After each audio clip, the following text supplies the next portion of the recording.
Hello everyone and welcome back. So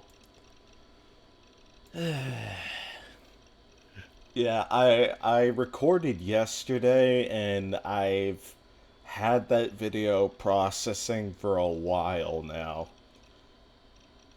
YouTube's editing it's editing software. Like, I only removed a minute of footage and it takes a completely ridiculous amount of hours compared to how much you remove from it. So, there's a good chance that should this recording go well, there will be a double upload tonight. If so, sorry for that jump scare there, but, that's just how things shake out sometimes, I guess.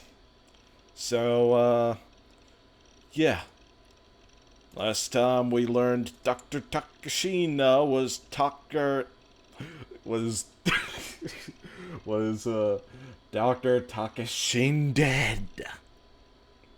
Oh wait, no. Shinderu. Takta. Damn it, the pun's ruined. Okay, but, yeah. I'll just go ahead and keep the things rolling. Since it was the weekend, I'd been unable to get Remy to come over, so I was forced to spend 2 very anxious days all by myself. I had Remy pick up some groceries on Friday so I could survive the weekend without leaving my base, but I'd come very close to sending her a text asking her to come over. Multiple times. But in the end, I hadn't sent anything. The only thing that gave me a break from my anxiety was the half hour I had spent watching the latest episode of Bloodtoon. Even in extreme circumstances such as this one, I still had to make sure to stay up to date on Bloodtoon. Mimi was my sole source of comfort in the third dimension, but when it came to the second one, Bloodtoon was the one that fulfilled that role. Well, to be more specific, Seraton was. You just have a thing for pink-haired girls, huh? I just noticed it looks like Seraton's wearing a wig if you look at the skin above her ears. It just looks like she's bald and has a wig on.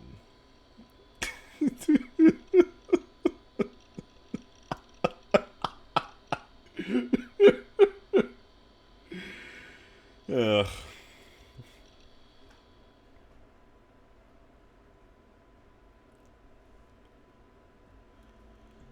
After I'd finally overcome that weekend, Monday came. I took a peek at Freepar's Phantasm section, only to find it in a state of complete disarray. Wasting no time, I immediately followed the link taking me to that channel. Oh, new track, I think. It was a total shit show.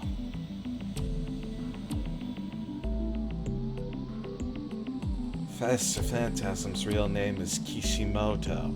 When she was younger, she was hospitalized for mental illness reasons. The name of the hospital was AHM. Cool story, bro. Too bad it's total BS. Deets, please. Oh, Phantasm is over. Whose eyes are those eyes? Lol. Who TF is this? You sirs.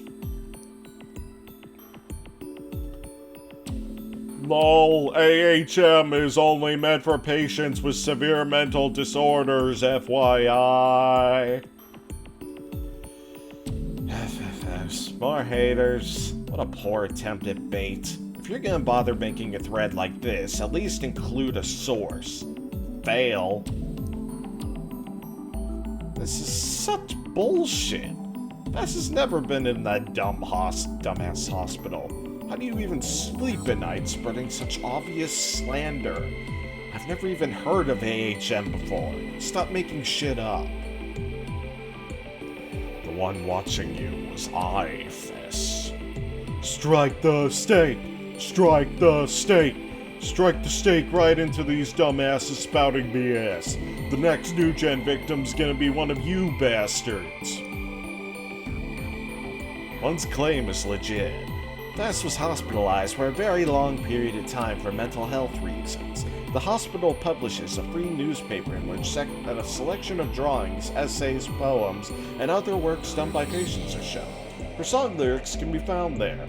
You can find all this on the hospital's website, dipshits. Her full name is Kishimoto Ase. AHM equals Arkhart Medical. With a link. Finally! Is that seriously all it takes for you guys to abandon her? Well, that's just fine by me. Just means I've got fewer rivals now. Veston will be mine. See y'all at the wedding. Does that say Sage next to his name instead of age? I'm guessing that's a typo. Okay. Finally! One. Wait, LMAO? It was actually two. Yes. Hell yeah. 1, 2, 3, 4. I declare a flame war. There's even pictures. I'm gonna piss myself laughing. Notice a phantasm's termination. Is Phantasm gonna disband because of this? I used to like Vest quite a bit. Sexually. Yes. This must be someone's guidance, too, LMAO. At 12, the verses there aren't used in Phantasm's songs, are they? The one watching you was I, Kishimoto Ayase. Don't quit this! I'm seriously gonna cry! I think I sorta understand it. They say there's a fine line between genius and insanity, after all. Man, break up for the win! Tonight the black man's coming! Lolly Feston. Well, that sets Phantasm's fate in stone. F-dub-I-dub, I guess this is more fitting in for them than going mainstream. Any comment from Bess yet on their official website?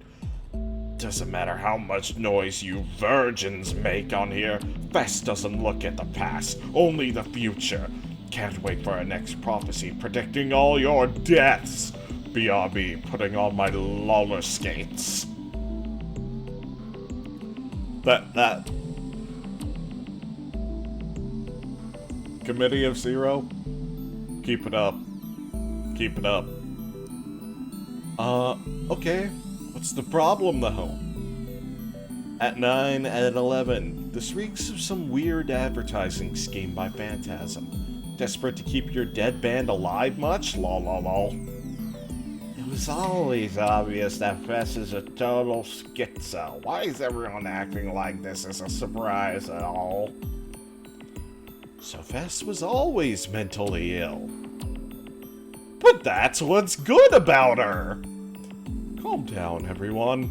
This is all just some magnificent bait from Veston. Vess's spirit collapsed because the world is full of ill will. Its power awoke the punk parts of her soul. Those keen, aggressive lyrics are the cry of her sublimated soul. We, on the contrary, should celebrate the facts bared by at 12 as holy grace. The website's down. Are they trying to bail? I followed the URL 12 had sent.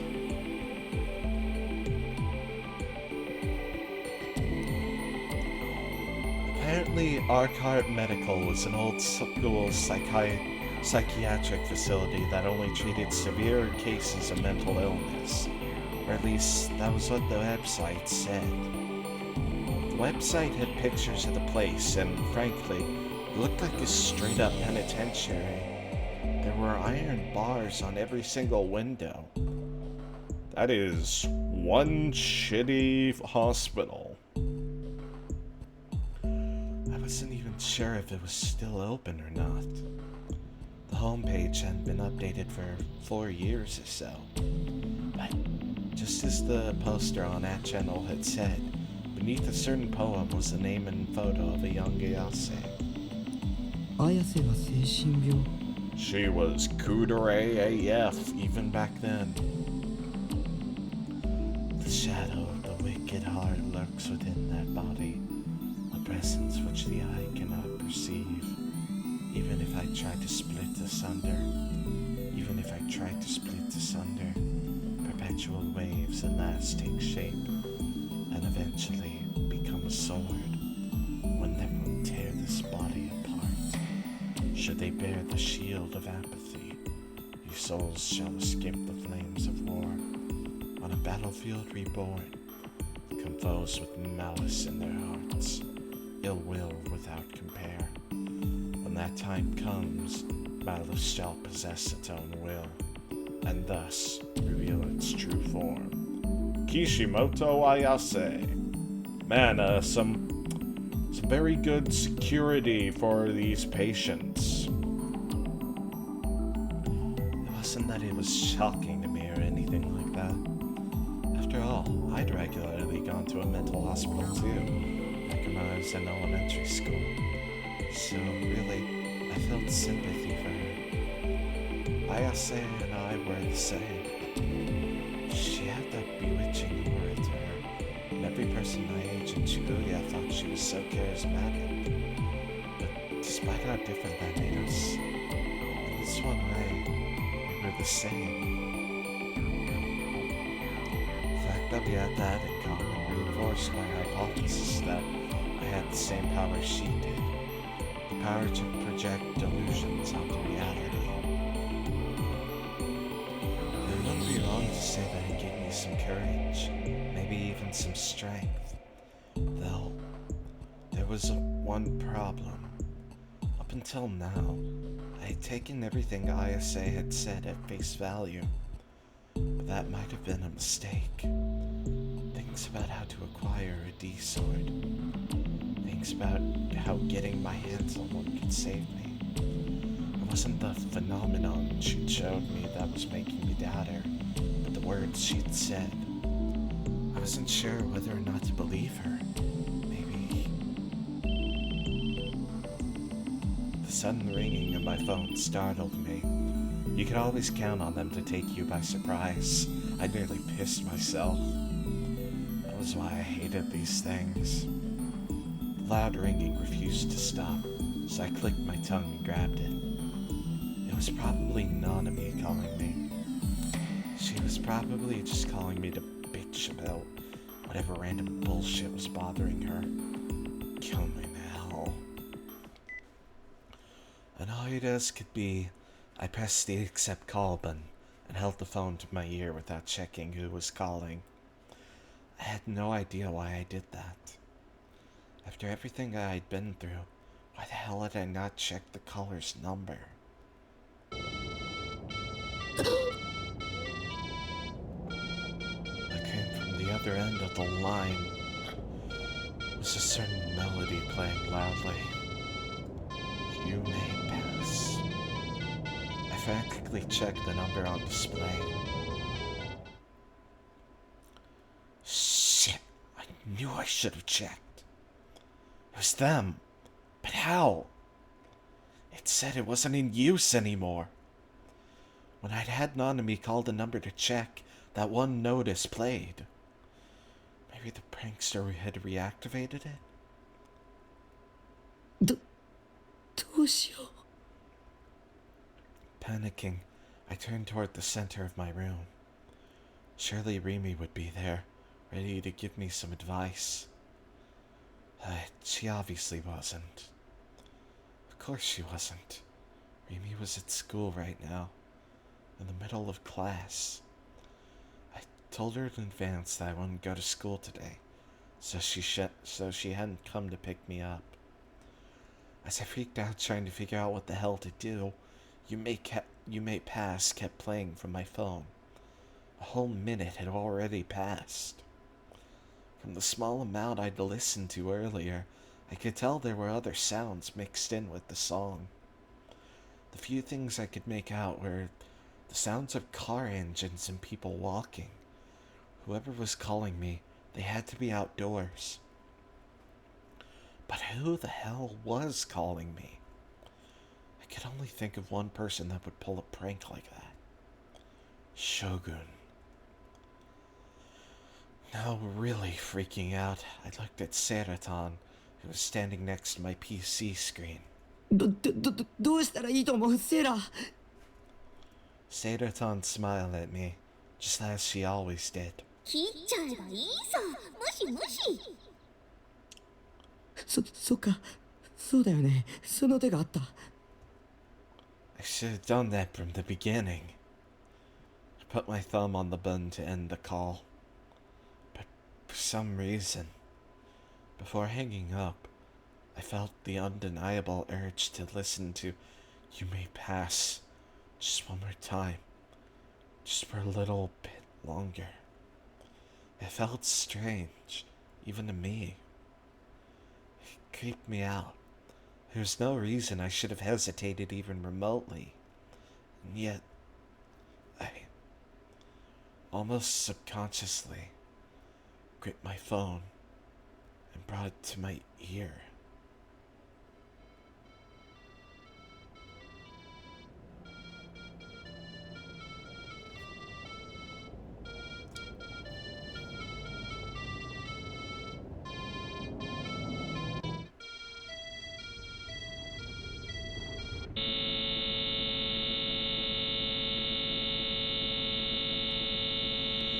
It came surging out of the phone. A fierce pain. A violent, piercing, nearly ultrasonic noise. That sound shot through my entire body. It was as if lightning had struck my head. My entire body was paralyzed. I screamed as loud as I could, yet I couldn't hear my own voice. Boiling. My brain. My heart. They boiled, they bubbled, they melted into mush. Pain crawled from deep within my body, tearing me apart. My consciousness liquefied and coursed through my veins, where I finally arrived at my heart and erupted in a resounding explosion, then vanished. Overwhelmed by these horrific sensations, I was unable to figure out what was going on. I could no longer even think.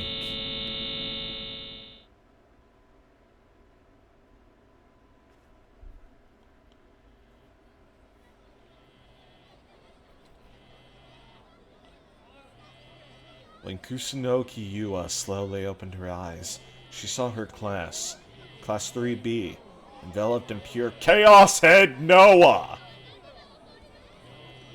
Several students had collapsed. Their eyes had rolled into the back of their head, had rolled back into their heads. Foam bubbled from their mouths as their entire bodies convulsed. Oh, did everybody get it this time? Another group of students were crouched low to the floor, cowering, pressing down on their heads in pain. The students that remained shot up from their seats and made straight for the hallway, even though classes were technically still in session. The teacher was too focused on taking care of the students that had collapsed to pay attention to those who left, and all the students that had run away were screaming in terror, but none of that seemed to register within Yua's mind. Her phone had been vibrating in her skirt pocket for a while now.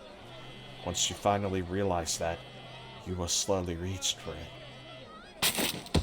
She attempted to stand up, but was unable to keep steady and fell from her chair. Staying low to the ground, She leaned against the wall. After she put her glasses back in place, Why would you do this to yourself? You pressed the accept call button and held her phone to her ear. はい。はい。 Oh, はあ。はい。一応大丈夫です。 as she answered the question, Yua grimaced and pressed on her forehead. She could hear the clamor of her classmates in the hallway, as well as the voice of her teacher trying to help the unconscious students, but it all sounded so terribly distant. はい。ええ。あなたは。はい。はい。そうですか。それで。 Suddenly, Yua went pale. With a gulp, she covered her phone with her hand and brought her voice low. Her voice had very clearly been shaking. そんなわけないんです。だって本当は。 Upon saying that much, Yua's voice began to falter. She hung her head. 本当は私だったのに。 The commotion in the hallway intensified. Everyone was looking and pointing in the same direction, anxious expressions on their faces. The windows in the hallway rattled as if they were being hit by a fierce gale. はい。そうです。私の妹です。はい。わかりました。 At last, Yua bowed her head as if the person she was speaking to was in front of her, then hung up the phone. Then she looked up and directed her gaze toward where everyone was pointing, beyond the window. 空がよ。 What is with the damn sky? It was as if a seal of white paint had coated the surface of a grand lake. The sky, which had previously been filled only by its light blue color, was turning white. The white was spreading at an impossible speed. It bled rapidly across the sky, eroding each and every speck of blue it could find. 白く染まっていく。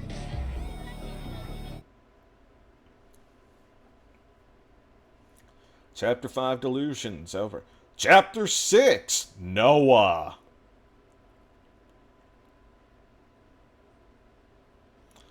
If it were a day like any other, getting released from a lengthy meeting should have put Bon Yasuji in the good mood. However, today was not a normal day. The detective removed himself from his peers, moved to the nearest window, and attempted irritably to call his junior.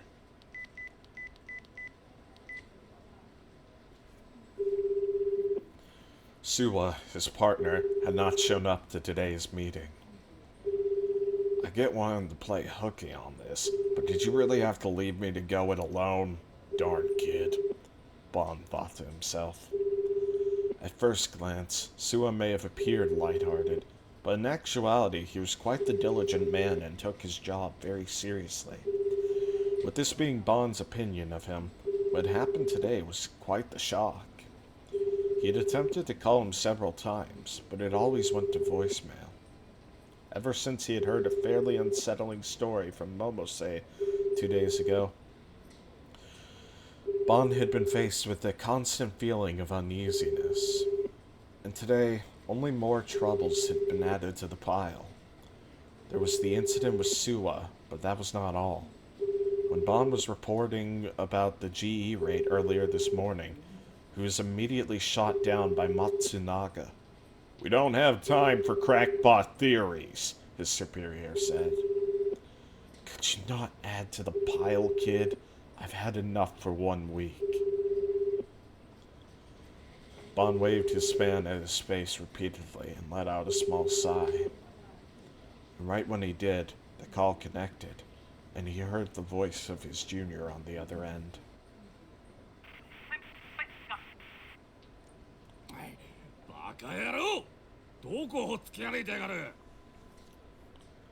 The reception was extremely poor. Which part of the countryside did Suwa lose himself in? Bond thought, scratching his head.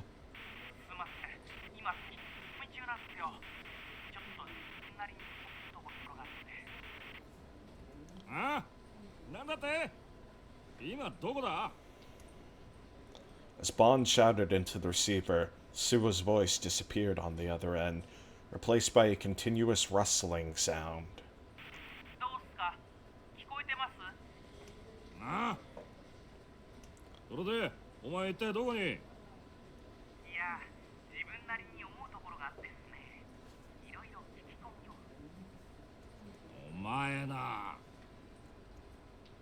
The way Suwa acted on his own without getting permission was not something that was worthy of praise.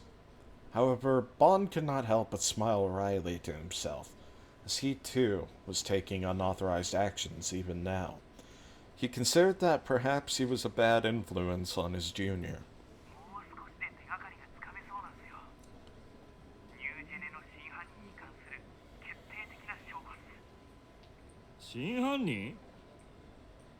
This kid's gonna die.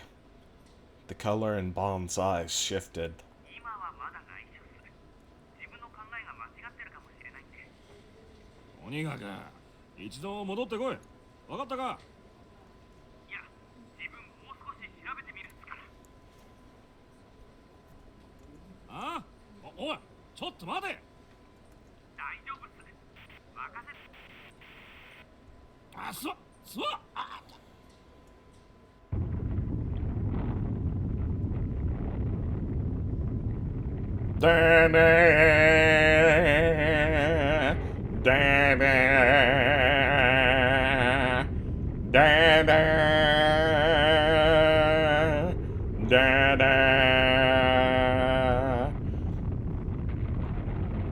What are the chances anybody's gonna understand that reference? Right at that moment, the area below Bond's feet began to shake. The shaking gradually increased in intensity. It was hard to even stand up straight. Unable to maintain his balance for any longer, Bond got down low to the floor. The other detectives, who at first seemed to be underestimating the seriousness of the situation, all quickly moved under their tables. The clock fixed to the wall, the paper cups and pens atop the tables, the projection equipment. They all crashed to the floor, one by one. The two whiteboards standing side by side near the podium fell to the ground as well. It's like being stuck in some insane turbulence. That was how it felt to Bond. It felt like the ground was disappearing beneath him. His entire body was being swung left and right by the shaking. It seemed to have a seismic intensity of around 5 or 6. Has the Great Kanto earthquake finally arrived? Of all times for it to hit, it hits now? Immediately after thinking that, a fierce pain shot through Bond, causing him to groan out in pain. It felt as if he had taken a violent blow to the head. But he had not been physically struck by anyone. It was simply a severe headache. Suddenly, a scream echoed throughout the conference room. Gritting his teeth, Bond looked up to see one of the detectives gripping his head as he writhed in agony. And then, like a lifeless doll, he fell to the ground with a thump. Most of the other detectives were gripping their heads as well, their faces contorted in pain. What was this headache that bore no resemblance to any he had experienced before? Whether it was connected to the earthquake, there was no way for Bond to know. Eventually, the shaking gradually subsided. With his vision blurred, Bond looked out the window. Everything was covered in a milky white light. A light so dazzling, Bond could no longer keep his eyes open.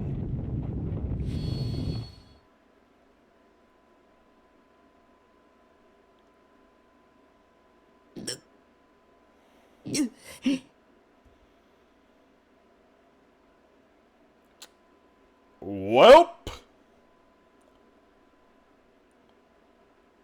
There goes your base, Takumi. As I opened my eyes, I felt the pain sharp enough to crack my skull open. I found myself slumped over in the middle of my room. I tried to get up, but the pain in my head suddenly shot to the rest of my body, and I nearly fainted from the agony. I let out a pained groan.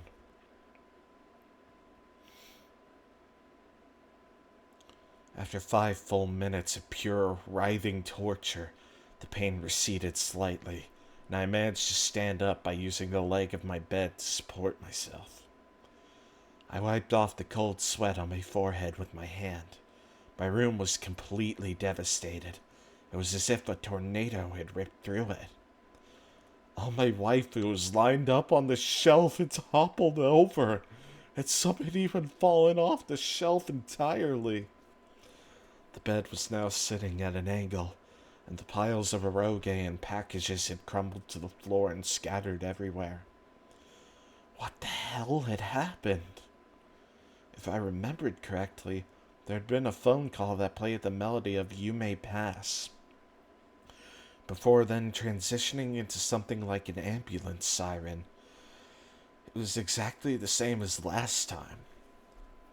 So, it plays You May Pass, followed by what sounds like an ambulance siren. Almost like it's kind of simulating perhaps a pedestrian accident or something.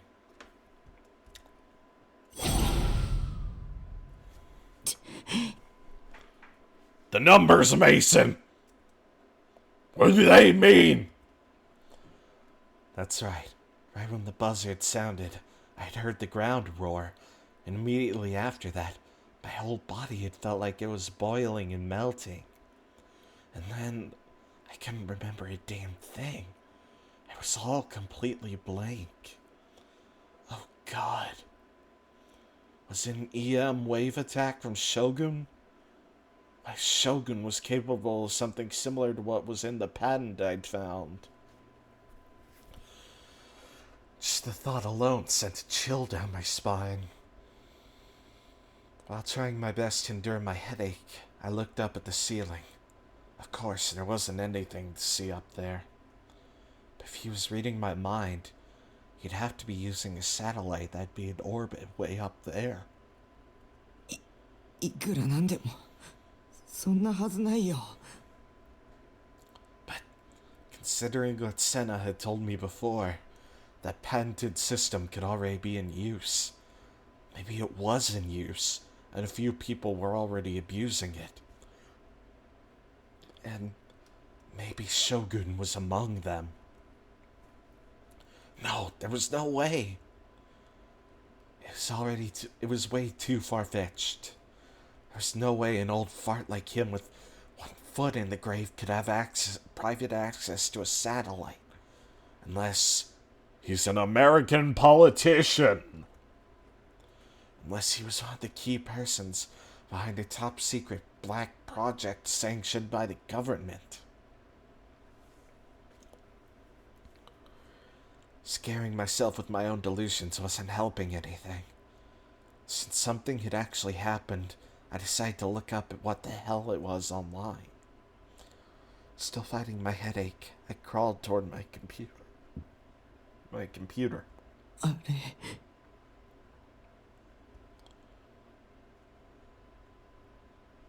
The computer should have still been on.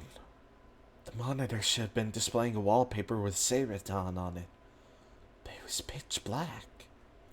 I hadn't set it up to automatically go into sleep mode, so it wouldn't make any sense for it to do that. I was feeling dizzy.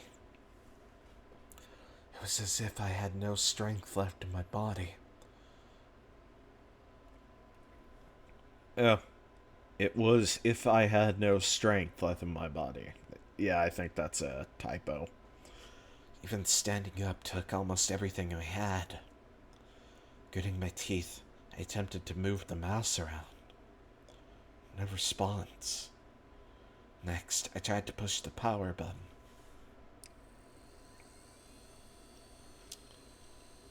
After a second, the hard disk started, emitting its typical scratching noise. I sank down in my chair. As I was waiting for my PC to boot, I frantically grabbed my phone, which was still on my desk. I checked the time. 13時 Before I'd gotten that phone call, what time had it been back when I was browsing the Ayase stuff on Act Channel?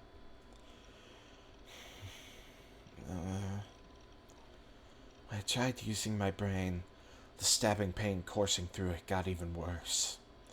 Think, the time. Remember the time. It couldn't have been. Yeah, it hadn't been noon yet. Which meant 1時間以上も気絶してた or maybe I'd been sleepwalking and I'd ended up wandering off somewhere else for an hour. 僕は無遊病じゃない I shook my head violently, trying to stop thinking about things that would make me sink back into negative bullshit.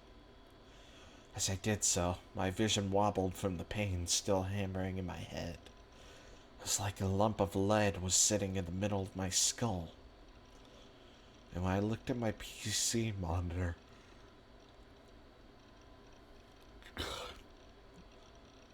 I saw. Welp! マジで No way. The hard disk data was corrupted? 嘘だそんなのありえないあっちゃダメだそんなことになったら全てが終わる It was where I stored my giga-sized collection of R18 MOAH pics. My Eroge save data. All my bookmarks for sites I browsed daily. My minimum attendance chart. And the thing I treasured the most. My ESO save data. You're telling me everything's gone? Don't they have that, like, on a cloud or something? Don't you have an account you can log into? I wanted to cry out in frustration. I wanted to smash my keyboard in anger. I wanted to kick the wall with everything I had. Before I did anything, though, I needed to check if I could restore it. But my whole body was still heavy. My headache refused to go away. All I could do was bite my lip and sink deeper into my chair. It was over. My life was over. Losing my ESO data meant I had no reason left to live. Nothing mattered anymore. It had all burned away. Just kill me. 待ってタッキー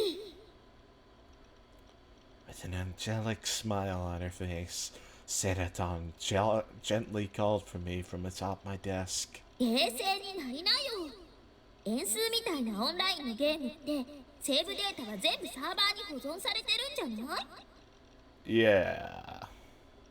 The server? You mean the dev server? だからたとえタッキーの PC が壊れてもナイトハルトッチのデータは消えてないはずっしょ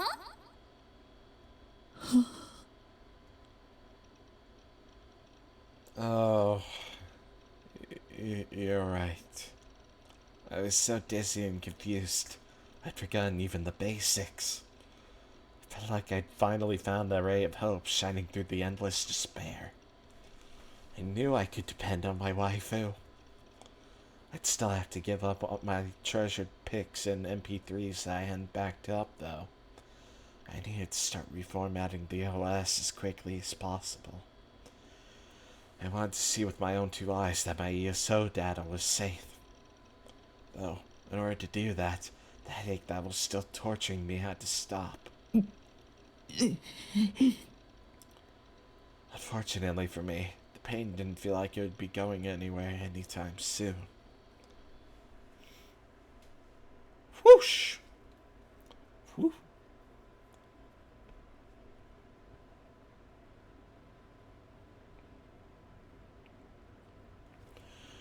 There was rarely ever a moment in which the screens of Shibuya Station were not colored with advertisements, video clips, or music videos from the latest popular artists. And yet, currently, the screens were instead playing a female anchor with a grave expression on her face. Over 200 casualties! It was an ongoing special TV broadcast. Sensational words decorated the top of the screen. SI5 earthquake in Shibuya, over 200 casualties. Earthquakes were not particularly unexpected in Japan. The Tokyo metropolitan area had already fallen victim to several seismic intensity 5 earthquakes over the years. However, as the media gathered more and more information about the incident, the sheer number of casualties made it clear this was no ordinary earthquake. It was especially peculiar when compared to the 2005 earthquake, also seismic intensity 5, where no fatalities have been reported. Were they killed by the message? Moreover, the epicenter was Shibuya, a city which was already the center of attention in Japan due to the new Gen incidents. There had already been an earthquake in Shibuya approximately 3 months prior. It was a seismic intensity 3 quake, and 8 people had died. Maybe Shibuya is cursed. That was what the people observing the breaking news about the latest earthquake were thinking, even if they were not saying it aloud. In any case, each station had started their special broadcast right when the earthquake hit. Information was having trouble circulating, and the total death count was still unclear. Nonetheless, the female anchor continued to report. Reading from a stack of papers, she declared, "The Fire and Disaster Management Agency has confirmed 31 deaths, and that number is expected to rise as they continue to aid those affected. The causes of death remain unknown, furthermore, various reports described a mysterious white light appearing immediately after the earthquake had hit. According to these reports, the light had been accompanied by a massive shockwave. It had turned the sky completely white. The cameras spread across Shibuya Scramble Crossing had caught the aforementioned light on tape, and after the earthquake ended, nothing but pure white footage was displayed on the jumbotrons there. The discoloration that had appeared alongside the earthquake had not simply been a dull white, however. It had been utterly blinding. Shibuya had been momentarily enveloped in white and light, the sheer glare forcing each and every resident's eyes shut. If this were an era of war, the people would have undoubtedly believed it to have come from a nuclear weapon. As a matter of fact, there were some who claimed to have spotted a white mushroom cloud floating a few hundred meters above Shibuya, though it was quick to vanish. No one knew what the origin of that light was, nor if it was connected to the earthquake. And then, just as mysteriously as its arrival, the white sky had returned to its original color in less than an hour. And now, a dull light blue lay above the people of Shibuya. The asphalt of Dogonzaka was very slightly cracked, its damage only millimeters wide. And the multi-tenant buildings, together with many other structures along Center Guy, had all grown small crevices across their walls.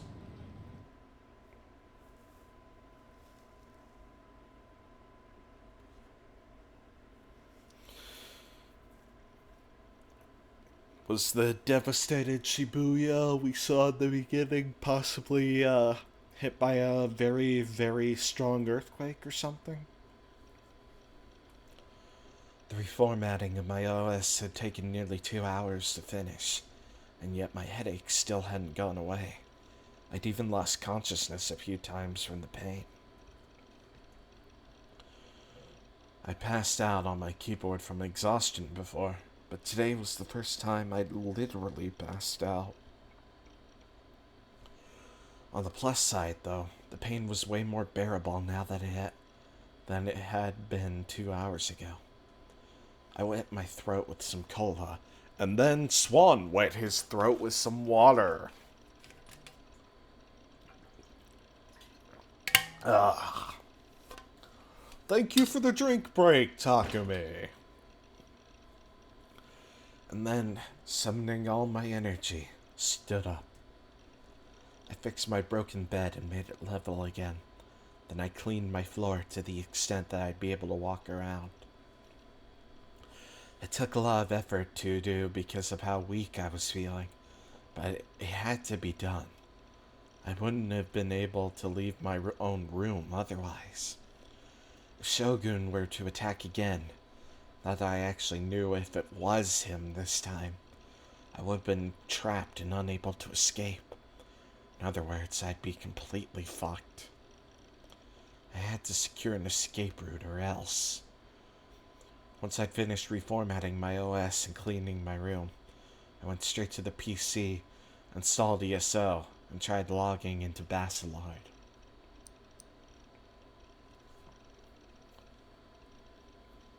やった。やった。ナイトハルトは消えてない。装備とかも全部無事だ。よかった。よかった。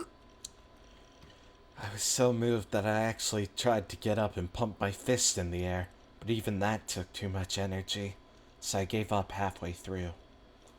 I couldn't have been more happy to see my other self alive and well. I thought he was gone forever. Aren't you forgetting about someone, Takumi? Okay, time for the next step.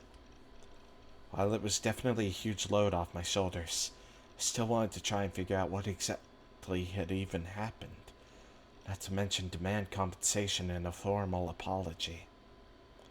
It seemed like an earthquake, but there were way too many things that didn't add up if that were true. I looked for Grimm inside Basilard, but he was nowhere to be found. I went to check the chat room, but since I'd lost my bookmarks, I had trouble finding it. When I eventually did, though, I discovered that Grimm wasn't there either. Of all times for him to have gone AWOL, why now? With no options left, I had no choice but to head straight to Taboo itself.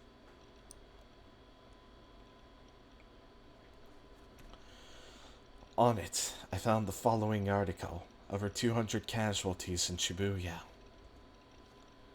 So, there really had been an earthquake. It'd been a seismic intensity 5 quake, and loads of people had died. The casualties were currently set at 200, but the article stated that the number may even go beyond that. There were also reports of Shibuya's sky turning pure white for a short period of time, as well as a giant mushroom cloud, though no one knew if either of those were connected to the earthquake. The earthquake was also being discussed on that channel, with people posting things like, "More Shibuya stuff," or "Shibuya is over," or whatever else. There was also a video uploaded on there showing footage of Scramble Crossing that had been taken from its various surveillance cameras. これ地震だけじゃないよね。 When it happened, I'd been hit with a terrible headache. And it wasn't just your normal headache. It felt like my head was boiling. But even now, almost 2 hours later, I was still experiencing throbbing pain and fatigue. 電子レンジに閉じ込められたらあんな風になるかもしれない。 If I thought about it that way, my delusion that Shogun was going after me with EM waves might not have been so far-fetched. Right at that moment, I heard a familiar sound coming from my PC. It was the notification tone that played whenever someone entered the chat room. Grim might have joined.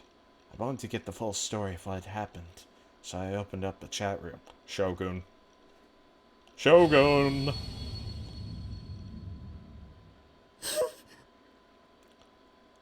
I think that is another typo. The moment I saw my name,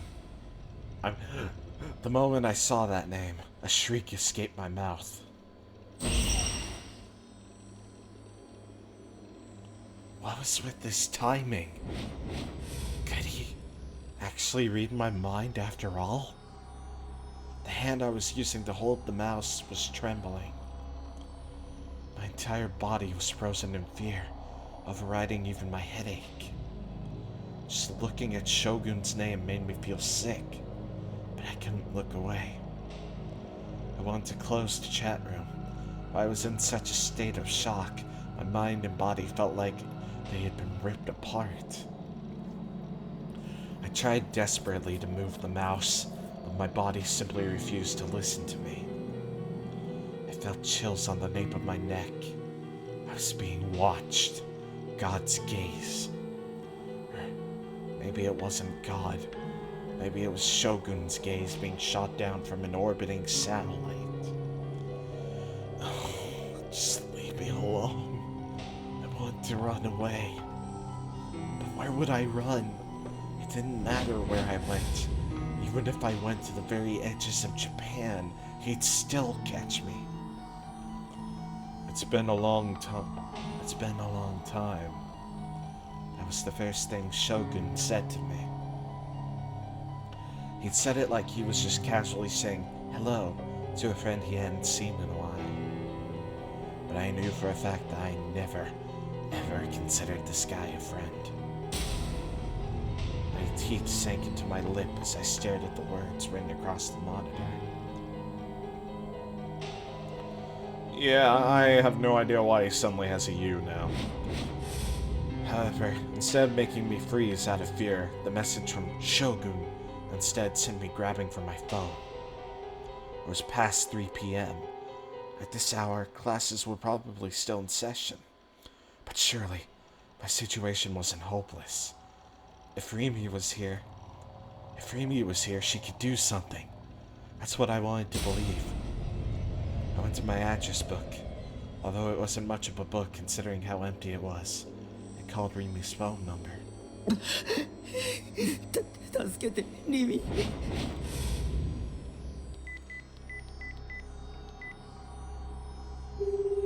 Do you hate me? リミ Do you 早 hate く me? 出て。 It was hard to breathe. I couldn't think straight. Rimi wasn't picking up. There was no other voice on the other end. Only the monotonous dialing tone repeating endlessly. Why? Whenever I'm in trouble, you're always there for me. So why aren't you answering? I have a present for you. A present?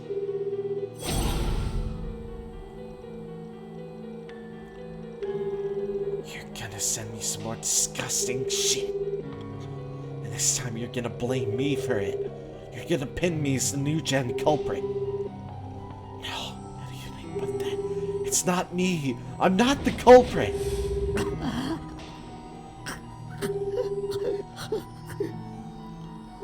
I felt like a fish that had been ripped out of the water. I was losing oxygen. My mind was going fuzzy. My only ray of hope left was Rimi. I grasped my phone tighter and tighter, praying with all my might to the other end of the call. She picked up. 留守番電話サービスにおつなぎします。 I hope it pleases you. Voicemail? That couldn't be. Delusion time. Okay, so I need to pick positive. Discouraged, I hung up the phone. I had wrapped my arms around myself. Before I knew it, my body had started trembling. I was more afraid of Shogun than I thought I was. But why wouldn't I be? He was a homicidal maniac posing as a handicapped person. He had already committed 5 unspeakable crimes. And I was the next one in his sights. 助けてよ。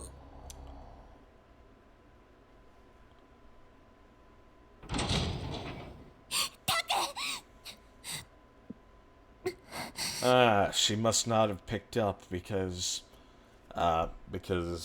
she was running over here. Remy. It was as if my prayers had been answered. Like the cries in my heart had been heard. Remy really did always appear whenever I was in trouble. She opened the door and leapt into my room. リミ、助けて。 Remy looked straight at me. They quickly examined our surroundings. Immediately realizing that the source of my terror was my PC, she began typing on the keyboard with an angry expression. Shut your mouth, stupid! Leave Taku alone or I'll kick your butt! きつく言った方がいいよ。 Remy looked back at me and smiled gently. こう言っておけば案外あっさり引き下がるでしょ。 Was that really how it worked? Remy was only that reckless because she didn't know much about the internet. Being that blunt would only make the other person even madder. And here, that other person was Shogun. As I stared back at the monitor with bated breath, Shogun sent yet another message. You're dead.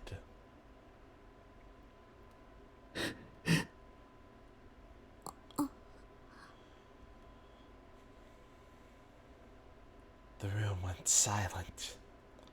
What the hell? I knew it. I really had pissed him off. The tone of his last message was very clearly different. どうせ口だけだよ、口だけ。まさかここに直接押しかけてくるなんてことはないって。それよりタク、大丈夫だった？ごめんね、電話くれたでしょ。ちょうどこっちに向かってるところだったから出られなかった。さっきの地震の後、タクが心配になってここまで全力疾走してきたんだ。来てよかった。 While I was listening to Remy's voice, I couldn't take my eyes off the monitor.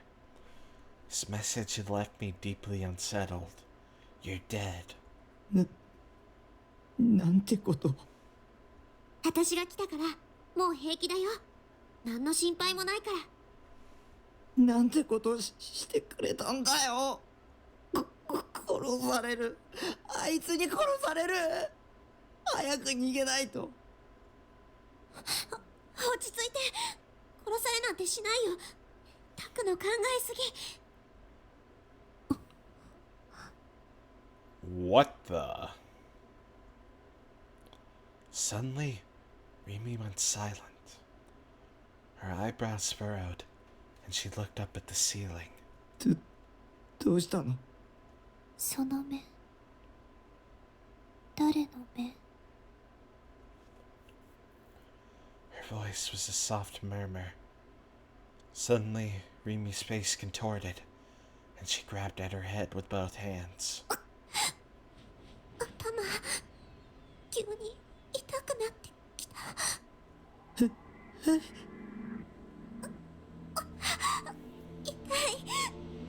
そう。to endure the pain anymore, Rimi fell to the floor. She was shaking her head madly. なんで急に Don't tell me. My gaze shot toward the ceiling. No, not the ceiling. Toward the sky. Beyond the ceiling. Toward an artificial satellite that might or might not exist. Was Shogun attacking?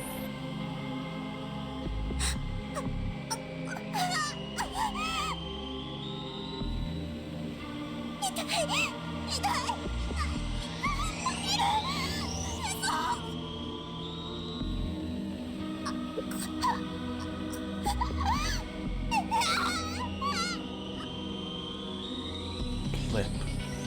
A drop of blood fell from Mimi's nose. Suddenly, her half moans, half screams ceased. Mimi's body shook violently as she staggered, and then she dropped to the floor head first. リミ There was no answer. She didn't even twitch. He'd killed her. Using his satellite. Using EM waves. Shogun had killed Rimi. How? They'd been so quiet. He'd killed Rimi with neither sound nor smell. Without even a hint of his presence. He'd been way too quiet, but that only made it even more terrifying. There was no escape. I kneeled to the floor and shook Rimi's shoulder. ねえ起きてよリミ There was no escape. No matter where on earth I went, there would be no escape. 僕を置いていかないでよ Wherever I would try to flee, Shogun would be able to attack from high above in the sky. こんなの妄想に決まってる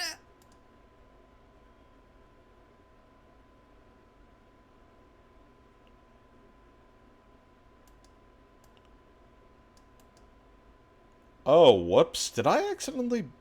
Oh, crap.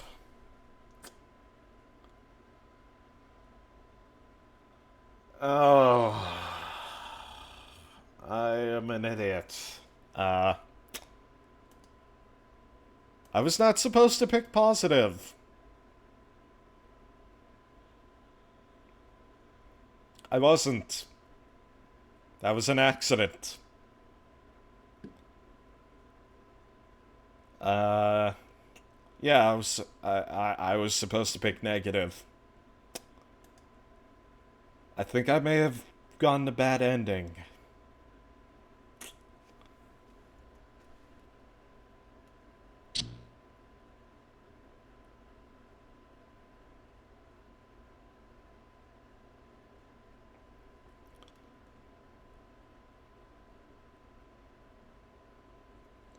Well, looks like that was just a delusion, but, yeah, let me,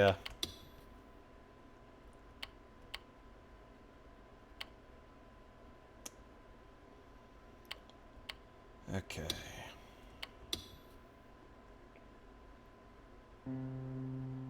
Oh, whoops.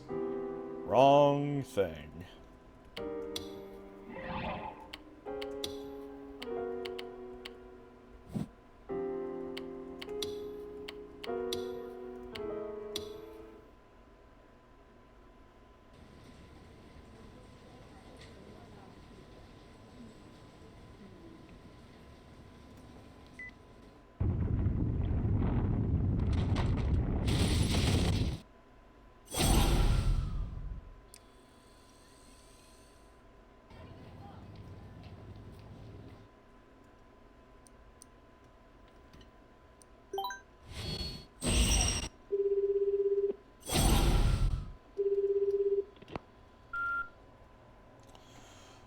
Okay, now let's not get Rimi killed. I apologize for that.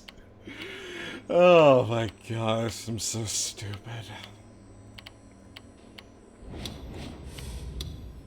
Okay. Negative.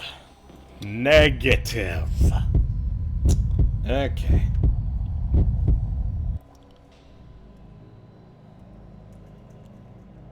Yada yada, yada yada. 助けてよ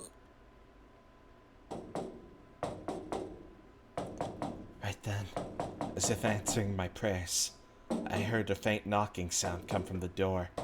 Oh yeah, I did also notice Shogun's message seemed to disappear, so that seemed like it was just a delusion.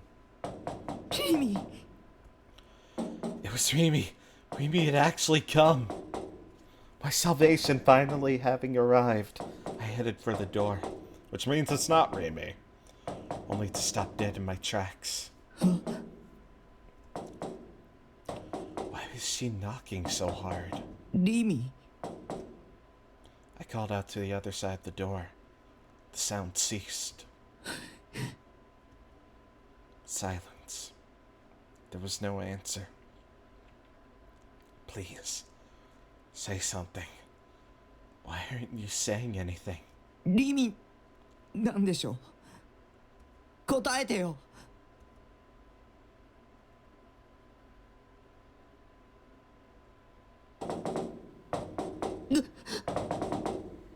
Without a reply, the knocking resumed. Was it not Rimi? 誰だ誰なんだ That is some weird banging. Could be Shogun? Thought I was suspicious. All the courage I had mustered to go and open the door had vanished. I slowly drew backward, going far enough that I ended up tripping over my chair. And as I did, the pounding on the door remained incessant. Someone was knocking on it, and they weren't stopping. No, it wasn't just the door. The banging sound was coming from the walls and the ceiling, too. Whoever was outside wasn't alone. 誰だよ Unable to bear the terror any longer, I screamed out. Then, as if in response to me, the sound suddenly stopped. I wanted out. I wanted to run. I wanted to run as far away as possible. But how? There was no doubt a group of people outside surrounding the entire container.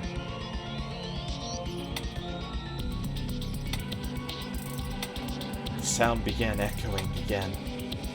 This time, it wasn't the sound of knocking. This time, it was the horrifying sound of nails on a chalkboard. It made my skin crawl.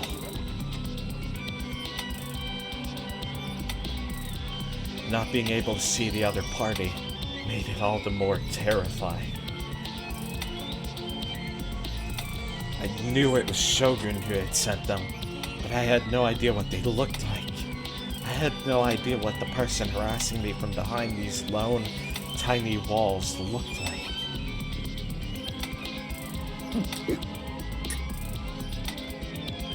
My entire body was covered in goosebumps, and the sheer discomfort I was feeling made me even more nauseous than I already was. I covered my ears tightly. やめてよ許してよ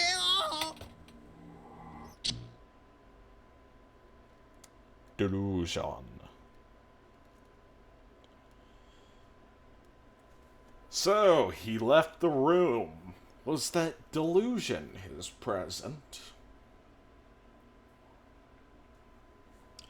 When I returned to my senses, I was still in front of the monitor. So, yeah, that other scenario was a delusion. One in which Rimi died, which does not seem very positive, to say the least. Shocked, I turned toward the rest of the room. I stayed still and listened carefully. I couldn't hear anything anymore. Had it just been a delusion? For more than 5 minutes, I stayed hyper alert to everything that was happening outside the container, so frightened that I couldn't even move. In the end, there weren't any signs of anything suspicious, so I opened the door slightly and peeked outside. There was no one there. Had it really just been a delusion?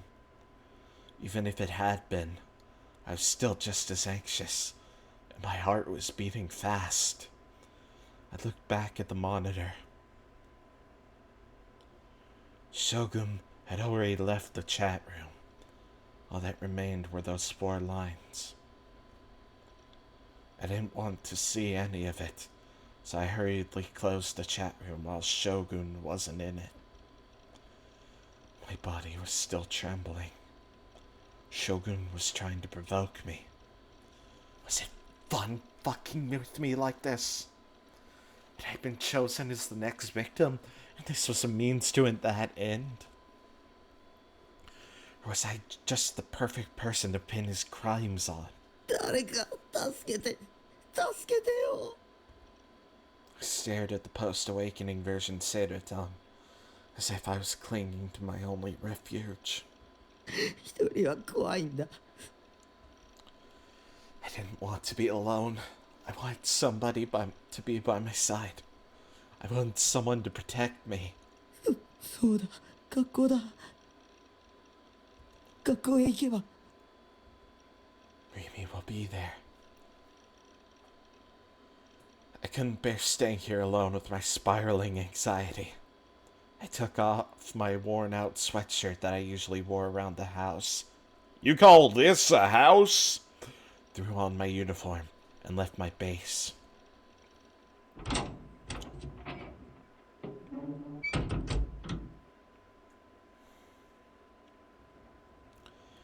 Once I was hit with the cold air of the outside world, my headache ever so slightly subsided. The city had a more restless atmosphere to it than usual, probably due to the earthquake from earlier. I didn't know that for sure, though. In the distance, the sound of sirens continued to echo endlessly, but I wasn't sure if they were from ambulances or fire trucks. Could have been both. Yamate Dori, which was 1 block away from me, was completely jammed up. Traffic was bumper to bumper. There were multiple visible accidents, most head-on, and the cars involved had simply been left abandoned on the road, their drivers nowhere to be found. Those abandoned cars were the cause of this traffic jam, yet their drivers were honking their horns like crazy. As I was wandering the streets to get to school, I saw a dog crossing the road, barking. It was a chihuahua sprinting at full speed, dragging its leash behind its small body. Its eyes were bloodshot, and a large amount of drool was ripping from its open mouth. It had probably gotten separated from its owner.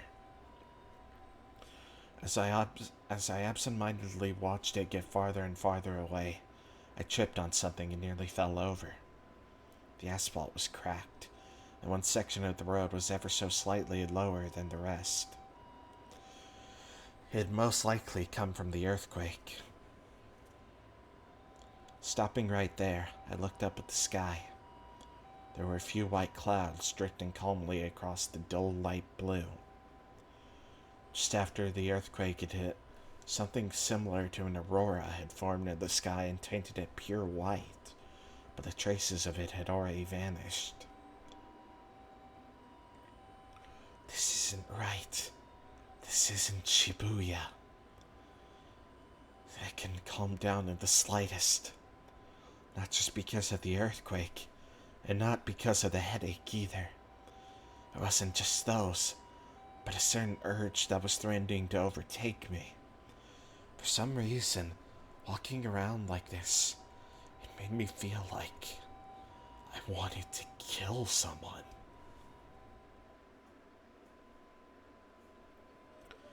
By the time I got to the school gate, the anxiety and sense of dread I'd been feeling were increasing by the second. I had the chills. My body wouldn't stop shivering. My headache was coming back. When I looked closely, I noticed a group of students formed around the third-year building. I looked for Rimi within them. For some odd reason, everyone was looking toward the top of the building. Even those who weren't soon followed suit. Almost like a bunch of lemmings. おうタク Isumi-kun rushed over to me. I should ask him where Rimi was. お前今日学校来てたんだな。いやそんなの今はどうでもいいから。 He looked gravely serious, and his face was pale. Seeing Isumi-kun like this was very unusual. What the hell was going on? マジでやばいよなあれ。 Things are bad? What did that mean? What was bad? 病気だったんだろ。精神病のことがバレて余計におかしくなっちゃったらしいぜ。 Oh no. さっき飛べるとか言ってたぜ。やべえよ、やばすぎる。 What the hell is wrong with you? 俺人が死ぬとこマジで見てんだけど。 Oh, he's got the same crap going on with him that Takumi does, I guess. 人黒すぎて最高だぜ。早く落ちてこねえかな。 I could hear things like that coming from everywhere around me. Don't tell me. I had a bad feeling about this. Fearfully following the gazes of the other students, I looked up at the school building.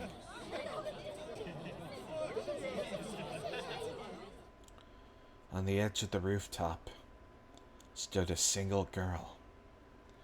In her hand, just like during the concert, was a D-sword, with the pose emblematic of praying to God in the heavens above. On the edge of a roof stood Kishimoto Ayase. Whoosh! Bing. And the sky's a different color. 写真の影に潜む目には映らない存在。 Kishimoto Ayase felt the wind blowing. The cold wind brought with it a faint hint of winter. Her expression inundated with pain, huge drops of sweat formed on her face as she faced the chilled gales. 離れようとも離れようとも冷めぬ悪夢は。 The Surime Academy rooftop was enclosed by a 2-meter-high wire fence. Ayase was standing on the other side of it, occupying a space of only around 30 centimeters. 10 minutes had passed since she first started standing there. One more step, and she would fall from the roof of the 4-story school building. Many students were gathering below Ayase, watching her with bated breath. やがて剣となりてこの身を She's reading her poem. Although the police and emergency services had already been contacted, they had yet to arrive, likely due to the earthquake that had hit only a few hours prior. The teachers were running around in a panic, scrambling to get gym mats ready in case of the worst possible outcome. 無関心という名の盾で戦火を免れる人々。 And yet, Ayase stood completely still, unperturbed by the ruckus below. Or rather, she had deliberately cut herself off from the rest of the world that lay beneath her. As she gazed up to the sky, Ayase closed her eyes, her pose emulative of that of a maiden praying to the heavens. Due to her good sense of balance, the wind did not manage to sway her slender body. A fact made all the more impressive by her grasping a sword as long as she was tall. 神聖 As な long る as 戦 she 場 was の tall. 敵は心の無知の悪意なる The sword, her D-sword, was blinking with a pale blue light. As if synchronized with it, Ayase's labored breathing continued, and then she began to murmur once more. 悪意は時として意志の持ち、そしてその姿を表す。 The verses she unfolded through her murmurs soon vanished into the wind. Ayase opened her eyes and gazed at the crimson sky spreading over the buildings of Shibuya. この世界は悪意の妄想に満ち溢れている。みんな他人の不幸が大好き。目を閉じても耳を塞いでもダメ。昔からずっと私のそばを離れてくれないわ。 As she breathed the soliloquy into the air, Ayase pulled her gigantic sword to her chest and gently embraced it with both arms. Curiously, the sharp sword did not leave a single injury on her. 帰りたかった。大いなる意志が住むもう一つの世界に。そのために心を切り刻んで全部受け入れたわ。混沌の器としての夢を。 Not the time for my meme. Ayase's face twisted in sorrow. Tears quietly spilled from her eyes. Droplets, flowing voicelessly, were all swiftly carried by the wind. だけどグラジオールの帯同が活発化している。 What is that? 時間がないのに見つからない。見つからないのよ。天国の扉も賢者も導き手も七つの神罰も。黒騎士の伝説は本当なの？歌はもうたくさん歌ったわ。それで足りないって言うならね、大いなる意志よ。 Ayase spread her arms out far and wide, as if trying to embrace the sky itself, as if trying to show her presence to God on high. 私は飛ぶわ。 The pale blue pulsation of her sword intensified. Ayase closed her eyes once more, and in that moment, a final tear dropped from the corner of her eye. お願い、この器は差し出すから。魂を連れて行って。 And then, without a moment's hesitation, the girl, with nothing there to support her, took a step forward. 帰るべき場所へ。 She felt the cold caressing her cheek. Her gaze fell to the earth.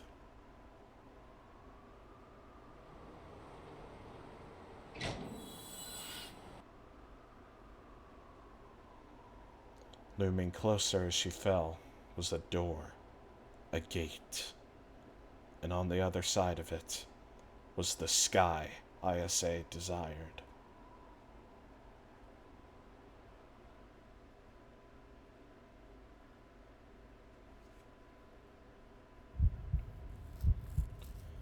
I couldn't do anything but watch it unfold. After Ayase spread her arms out, she slowly stepped into thin air, as if taking a step down on a non-existent staircase. Screams began to build among the spectators, coalescing into one gigantic roar. With nothing left to support her, Ayase, like a puppet whose strings had been cut, fell headfirst toward the ground. Everything appeared to be in slow motion. Ayase's body was going to crash to the ground. Her descent was incredibly slow, but she was definitely falling. She was gonna die. Ayase was gonna die. I couldn't do anything to stop it. I couldn't save someone falling from that high. And there was nothing but concrete below her. It would crush all her bones, rupture all her organs, make her dark blood and gray matter spurt out all over the ground. If only there was a flower bed or something. If only there was something soft below her. If there was, maybe it could save her. I didn't want to see someone die. As I went to close my eyes, for an ephemeral moment, I felt chills on the nape of my neck. I looked behind me, but not a soul was standing there. Everyone was either looking down, averting their eyes, or looking up at her. Whose eyes are those eyes?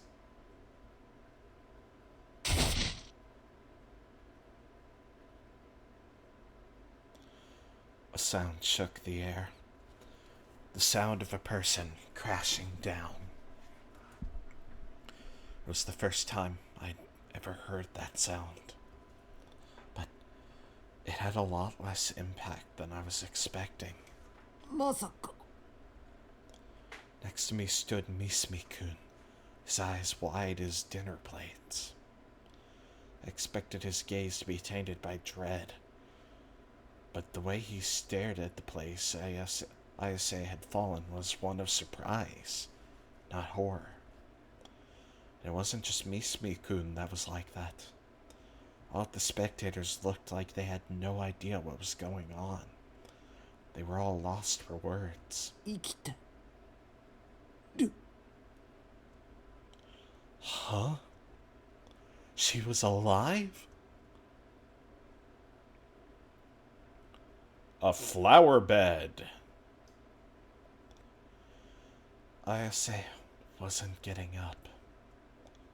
I couldn't tell if her bones were crushed. I couldn't tell if her organs had ruptured. But her gray matter hadn't spurted everywhere, nor had her dark blood. A small, feeble groan escaped from ISA's mouth. She was alive. She seemed to be unconscious. She wasn't moving, but she was alive. She was barely even injured. There was only a small drop of blood on her forehead. She had fallen from the rooftop. But there she was, lying almost completely unharmed. Lying atop a flower bed. 花壇に Was there always a flower bed there?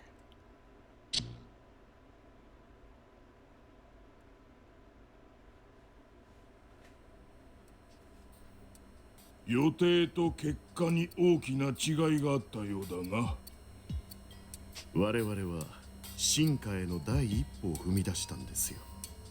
三桁もの死人が出るなど我々は聞いておらんぞ。計画に不備があったのかね。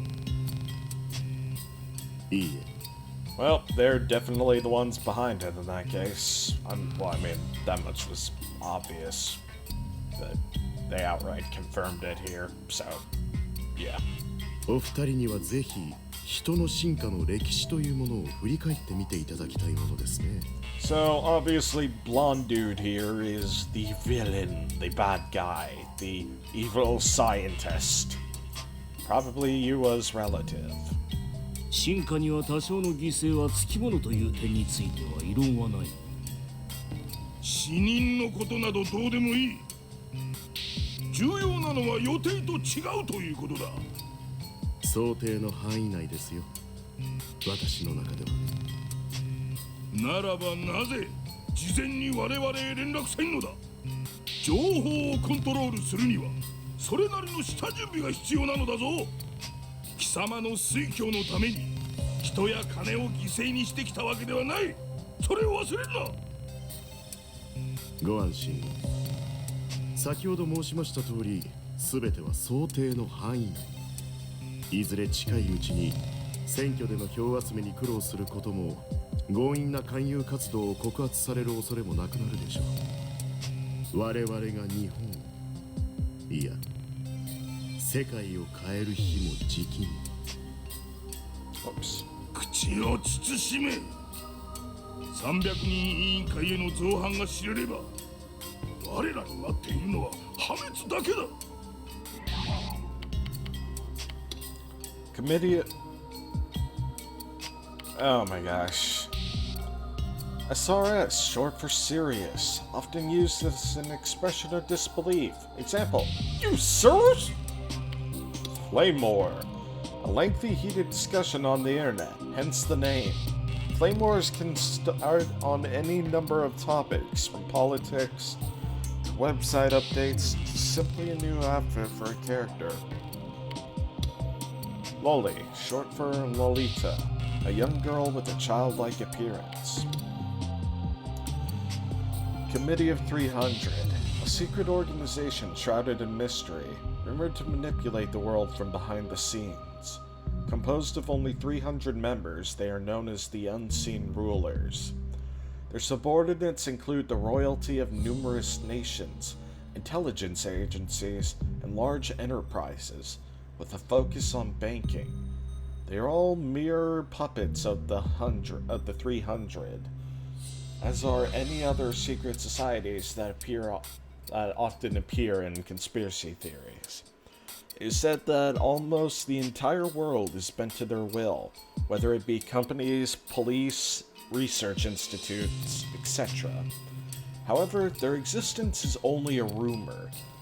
The Committee of 300's ultimate goal is theorized to be the construction of the so-called New World Order, under the Worldwide Human Domestication Project.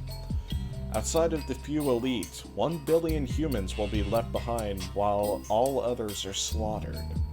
Those billion that survive will remain as slaves, subject to their ruler's administration. So, we got some Illuminati crap going on here. This is what the Committee of Zero has named themselves after. 君の役目は計画通りにことを進めることであって、それ以上でも以下でもない。調整は我々がやる。承知しています。それで第2世代についての報告を聞こうか。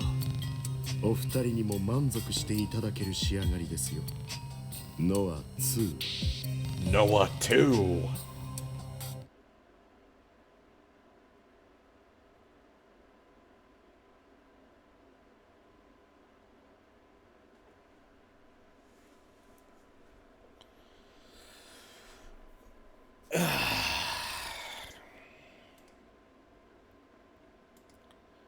Okay, I think I'm gonna stop there for now. It's getting kind of late over here. I got a late start, so yeah. I kind of just want to get this and episode 13 out. So, yeah. I will see you guys next time.